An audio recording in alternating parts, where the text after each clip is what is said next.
Growing up, it was always clear that my sister was the favorite. Our parents treated her like royalty while I was more of an afterthought. She got what she wanted when she wanted, and I was expected to just deal with it. It wasn't just little things like better gifts on Christmas or getting out of chores. It was everything. She never faced consequences, no matter how selfish or entitled she acted. I knew early on that if I wanted a good life, I had to build it myself. So I did. I worked hard, saved money, and eventually bought a house. It wasn't a mansion, but it was mine. I didn't flaunt it, didn't make a big deal out of it. My parents, on the other hand, started acting like I had bought it for the whole family. At first, I let small things slide. My mom using it as a venue for family get-togethers without asking. My sister crashing there whenever she felt like it. My dad inviting his friends over like it was his own space. It escalated fast. My sister started treating my home like her personal storage unit, dumping her clothes and makeup everywhere. She had sleepovers with her friends, throwing loud parties while I was at work. One day, I came home to find my bedroom door wide open and some random girl wearing my hoodie. When I confronted my sister, she rolled her eyes and said I was overreacting. My parents, they told me to stop being selfish and let her have fun. Then came the breaking point. My sister announced she was moving in permanently. Not asking, just stating it like it was a fact. She had gotten into an argument with her roommate, so she decided she'd rather live at my place. My parents backed her up completely. When I told them I didn't agree, they turned it into an attack. "Your family," my mom said. "You have all this space, and she needs somewhere to stay." My dad made it worse by saying, "You should be grateful you can help." I put my foot down. I told them no. It was my house, I paid for it, and I wasn't going to let my spoiled sister walk all over me. That's when they showed their true colors. The very next day, I came home to find the locks changed. My own parents had locked me out of my own house. I banged on the door, furious. My mom answered, looking completely unbothered. "We've decided it's best if you take some time away," she said. "Your sister is in a tough place right now, and you're being difficult." Difficult? I was the one paying for the house, but they didn't care. They had already moved my sister's stuff into my old bedroom. My dad came outside, handed me a duffel bag with a few of my things, and told me I should find another place to stay until things settled down. Just like that, I was homeless. My own parents kicked me out of my own house for my golden child sister. But karma was coming. They just didn't know it yet. Standing outside my own house with nothing but a duffel bag, I felt numb. My parents had really done it. They had kicked me out of a house I bought just so my spoiled sister could live there. I didn't argue with them anymore. What was the point? They had already made up their minds. I just turned around and left. I had some savings, so I checked into a motel for a few nights while I figured out my next move. The anger kept me up that first night, running through every possible way I could get back at them. But instead of wasting energy on revenge, I focused on something better, taking back what was mine. The next morning, I started making calls. I had bought the house, and while I had been stupid enough to let my parents have a spare key, I wasn't stupid enough to put the property in anyone else's name. My name was on everything: the deed, the mortgage, the bills. My first stop was the bank. I froze every payment connected to the house. Mortgage? Stopped. Utilities? Disconnected. Internet? Canceled. If they wanted to steal my home, they could pay for it themselves. I went back later that evening, hoping to catch them off guard. My key still worked. Apparently, they had only changed the locks on the front door, not the back. When I walked in, my sister was on the couch, scrolling through her phone like she owned the place. My mom was in the kitchen cooking. They barely looked at me. "What are you doing here?" my mom asked, like I was some uninvited guest. I didn't answer. I just walked through the house, checking what they had touched. My room was completely transformed. My sister's clothes were everywhere. My bed replaced with hers, my posters and decorations gone. It was like I had never lived there. "You need to leave," my dad said when he got home, his voice firm like he had the authority to kick me out. I smiled. "Actually, you need to leave." They laughed. My sister rolled her eyes and muttered something about me being dramatic. Then the power went out. And the water. And the internet. Panic set in fast. My sister started complaining immediately, freaking out about her phone not charging. My mom checked the light switches over and over, like she could will the electricity back on. My dad was already calling the power company. I watched as they struggled to figure out what was happening. Then I dropped the final bomb. "Oh, by the way, the mortgage hasn't been paid this month. And I don't plan on paying it ever again." That got their attention. My dad's face went pale. My mom looked like she was going to be sick. My sister? She just whined about how unfair it was. "You can't do this," my dad shouted. I shrugged. "I can." And I did. They had stolen my house. Now they could deal with the consequences. The moment reality hit them, my parents went into full panic mode. My mom grabbed her phone and started making frantic calls, to the electric company, to the water company, even to some of her friends, probably hoping someone would fix this for her. My dad sat on the couch, breathing heavily like he was trying to process how everything had gone so wrong so fast. My sister, of course, acted like the victim. "You're such a jerk. I need Wi-Fi. I was in the middle of texting someone," she whined. Shaking her phone like that would magically bring the internet back. I leaned against the wall and watched the chaos unfold. They had never been forced to deal with the real world before. My parents had always handled everything with guilt trips and manipulation, but this time they had no control. They had kicked me out of my own house thinking I would just disappear. Instead, I took everything with me. After about 20 minutes, my mom turned to me, forcing a smile. "Okay, we understand you're upset. Let's talk about this calmly." I almost laughed. Now she wanted to talk? After throwing me out like I was some random squatter? "There's nothing to talk about," I said. "You wanted the house? Then you can pay for it. You can't expect us to afford all this on our own," my dad snapped. I shrugged. "Not my problem." He started yelling, but I just walked out. I had made my point. They wanted to steal my house, but they didn't have the means to maintain it. No power, no water, no mortgage payments. Within a month or two, the bank would come knocking. Over the next few days, the calls started. First, it was just my parents leaving voicemail after voicemail. My mom tried the guilt angle. "We're family. How could you do this to us?" My dad went for the intimidation route. "You better fix this before it's too late." My sister? She just whined. "I need the internet back. This is so unfair." Then the relatives got involved. Aunts, uncles, even some cousins. People who had never cared about my life suddenly had opinions about my choices. I ignored them all. I wasn't about to be guilt into financing my sister's freeloading lifestyle. A week later, I drove past the house just to see how things were going. It looked terrible. Without power or water, they hadn't been able to clean anything. Trash bags were piled on the porch. My sister had hung clothes outside to dry, and my dad was sitting on the front steps looking absolutely defeated. It was working. They were struggling, and karma was just getting started. After that first week, the begging turned to threats. My dad started leaving angry voicemails, warning me that I was ruining the family and that I would regret this. My mom tried a different approach, crying about how I was putting them on the street. My sister, of course, was the most dramatic. She sent me texts saying, "You are literally destroying my life," followed by a bunch of emojis. I ignored them. Meanwhile, I was settling into my new place.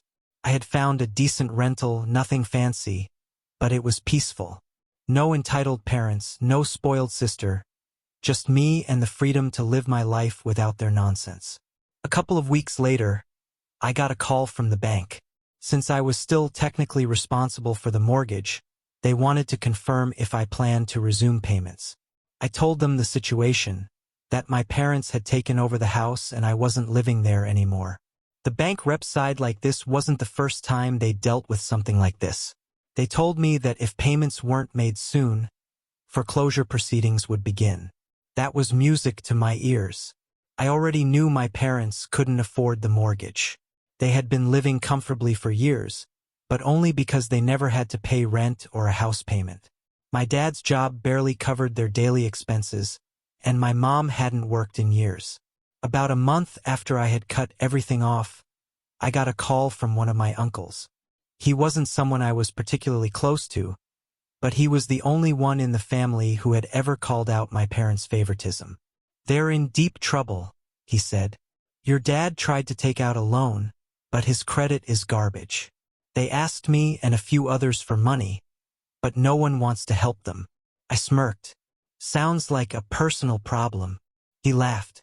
"Yeah, that's what I told them." It turns out that after exhausting all their options, my parents had started selling things just to keep up with bills. My mom sold some of her jewelry, and my dad sold his old truck. But that still wasn't enough to cover everything, and soon they started falling behind on everything. Not just the mortgage, but groceries, gas, even my sister's ridiculous spending habits. Speaking of my sister, she wasn't handling the downfall well.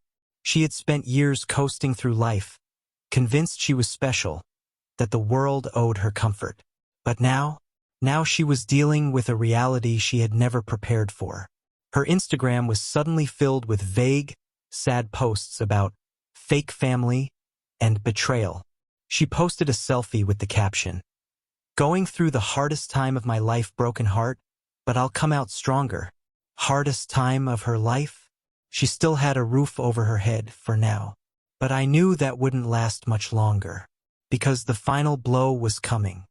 By the second month, the cracks were turning into full-blown fractures. My parents were running out of money, my sister was spiraling, and foreclosure was looming over them like a storm cloud.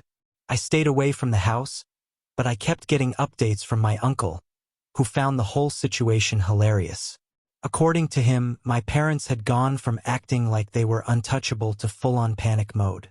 My dad had tried to negotiate with the bank, but without proof of steady income, they weren't interested. My mom tried playing the sympathy card with extended family, but no one was eager to bail them out, especially after they found out how they had treated me. Then came my favorite part, my sister's meltdown. For years, she had lived off my parents' generosity, never having to work a real job, never paying for anything herself. But now, with no money flowing in, she was starting to feel the consequences. First, she tried to keep up her lifestyle by asking her friends for money. That worked for a little while, but once people realized she wasn't planning to pay them back, the handouts stopped. Then, she tried selling some of her expensive clothes and makeup, but she had spent so much on designer brands that no one wanted to buy secondhand at the prices she demanded. The breaking point came when her phone service got cut off. She stormed into my uncle's house, where my parents had been begging for help, and screamed at my dad. "How am I supposed to survive without my phone?" My uncle said my dad just sat there, rubbing his temples, too exhausted to argue. My mom tried to comfort my sister, promising that they would figure something out. But there was nothing to figure out. The reality was simple. They had no money, no credit, and no way to keep the house. Then the final notice came. Foreclosure. The bank had given them their last warning, and with no payments made, they were officially being evicted. They had about 2 weeks before they would be forced to leave. My uncle told me my parents sat in silence for hours after getting the letter. My mom cried. My dad drank. My sister ranted on social media about how people who should have helped abandoned her. I watched from a distance, completely unbothered. They had stolen my house, treated me like an outsider, and expected me to just accept it. Now, karma was doing the work for me. Then, one night, I got a text from my dad. "We need to talk." I didn't reply. A minute later, another message popped up. "Please." I just stared at the screen. Now that they had lost everything, they finally wanted to talk? Too bad. They had made their choice, and soon they'd have nothing left. The text from my dad sat on my phone, unread after that last please. For years, they had ignored me, treated me like a second-class family member, and now, when they were out of options, they suddenly wanted to talk. I wasn't interested. Over the next week, they tried everything to reach me. Calls, texts, even showing up at my job. My coworker nudged me one afternoon and whispered, "Hey, there's some older guy outside asking for you. Looks pissed." I didn't even look. "Tell him I'm not here." When my dad realized I wasn't coming out, he left, but the messages continued. My mom sent long, dramatic voicemails about how family is supposed to forgive and how I was being cruel. My sister? She didn't even try to be subtle. "Just fix this already. You ruined everything." I ignored them all. Meanwhile, I kept getting updates from my uncle. He was having the time of his life watching them unravel. "They're in full-on survival mode now," he told me. "Your mom's talking about moving in with her sister, but no one wants to take them in." Apparently, my parents had reached out to almost every relative, hoping someone would offer them a place to stay. But after years of acting like they were better than everyone else, they were getting turned away left and right. People had their own problems, and no one wanted to deal with my parents' mess. My sister, on the other hand, wasn't even considering working or finding a place of her own. She still fully expected someone to rescue her. According to my uncle, she threw a tantrum when she realized she might have to, gasp, get a job. Then the final eviction notice came. The bank gave them a deadline to vacate. If they didn't leave, law enforcement would remove them. That was when my parents finally cracked. My dad stopped pretending to be angry and started begging.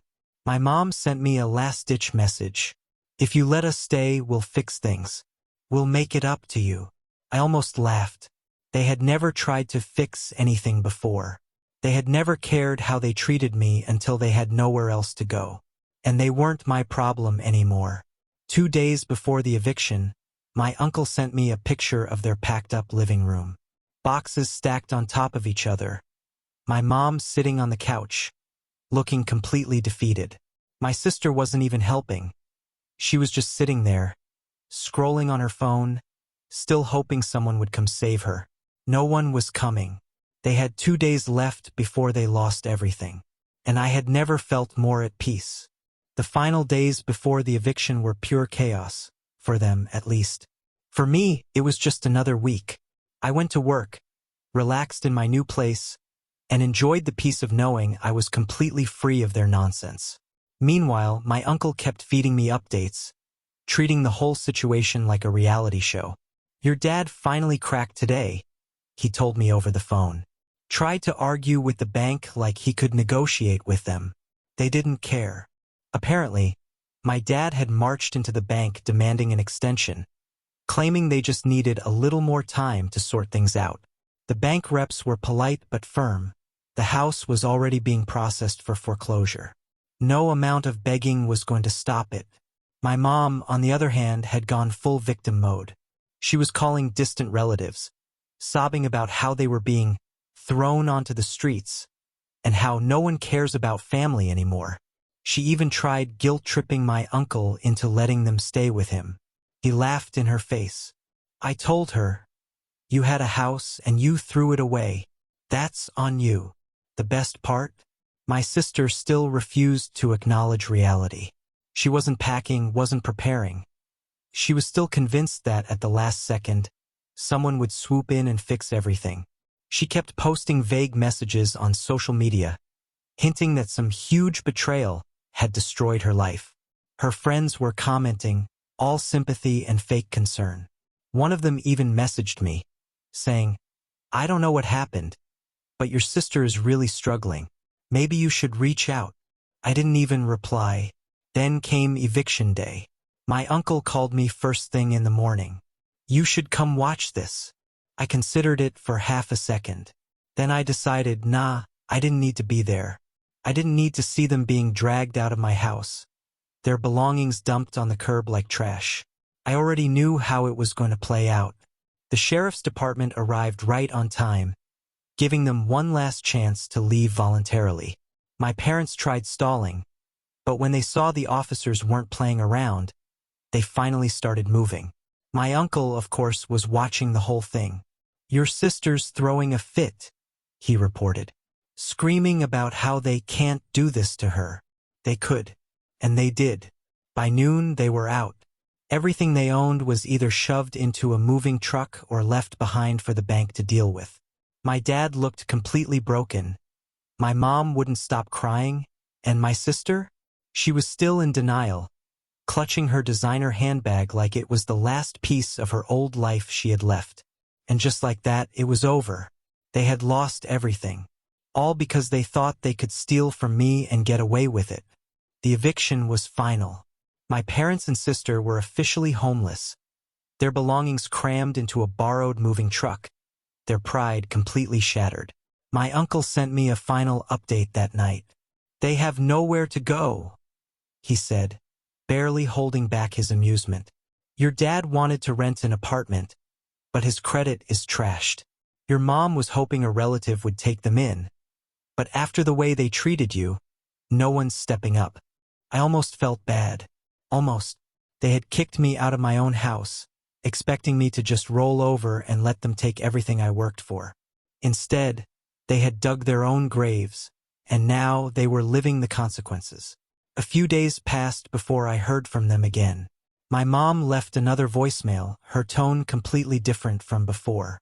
No more yelling, no more demands, just pure, exhausted desperation. "We don't have anywhere to go. We're staying at a motel, but we can't afford it for long. Please, just talk to us." I didn't call back. Then my sister tried. But instead of admitting she had been wrong, she just blamed me. "Wow, I hope you're happy. You ruined our lives. I have nothing now because of you." I laughed. Because of me? She had lived in a fantasy world for so long that she still couldn't accept reality. She had nothing because she never planned for anything, never worked for anything, and never thought she'd have to. Eventually, the messages stopped. I heard from my uncle that they had ended up moving into some tiny rental on the bad side of town. Barely big enough for the three of them, nothing like the home they stole from me. My dad had to take a second job, my mom had to start working again for the first time in years, and my sister? She finally got a job. Not some glamorous influencer career like she always dreamed of. No, she was working retail, standing behind a counter, dealing with angry customers, and earning minimum wage. My uncle said she complained every single day about how humiliating it was. But she had no choice. No money, no help, no free ride. Karma had come for all of them. As for me, I thrived. Without their negativity dragging me down, I felt lighter. I saved up, invested wisely, and within a year bought an even better house. A place that was fully mine, with no freeloaders, no entitled family trying to take what wasn't theirs. One night, I drove past my old house. The lights were on. A new family living inside, happy and comfortable. It didn't hurt to see it. In fact, it felt good. That house had been a battle, a symbol of everything my parents had tried to steal. But I had won. I didn't need revenge. I had peace, and that was worth more than anything they had ever taken from me.